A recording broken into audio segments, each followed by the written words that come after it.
बहुत समय पहले की बात है, एक घने जंगल के किनारे राजा नोबिता नाम का एक बहादुर और नेकदिल राजा राज करता था। उसके राज्य में हरियाली थी, झरने थे और जंगल में तरह तरह के जानवर खुशी खुशी रहते थे। राजा जानवरों का भी बहुत ध्यान रखता था। एक दिन जंगल में एक अजनबी आया।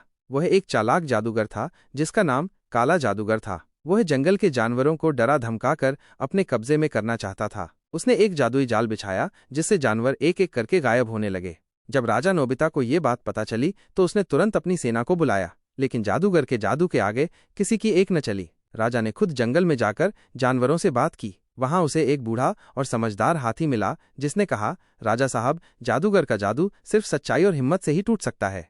राजा ने अपनी तलवार फेंक दी और अकेले ही जादूगर के पास गया। उसने जादूगर से कहा, अगर तुम सच में ताकतवर हो तो बिना जादू के मुझसे मुकाबला करो। जादूगर हंस पड़ा, लेकिन राजा की ईमानदारी और बहादुरी देखकर उसका जादू कमजोर पड़ने लगा। तभी जंगल के सारे जानवर भी राजा के पीछे खड़े हो गए। सबने मिलकर जादूगर का सामना किया। जादूगर डर गया और उसका जादू टूट गया। राजा ने साबित कर दिया कि सच्चाई, बहादुरी और एकता से हर बुराई को हराया जा सकता है। उस दिन से जंगल में फिर कभी कोई डर नहीं आया और सब मिलजुल कर खुशी से रहने लगे। सीख, हमें हमेशा सच्चाई, ईमानदारी और बहादुरी के रास्ते पर चलना चाहिए। जब सब मिलकर एक साथ खड़े होते हैं तो सबसे बड़ा जादू भी हार जाता है।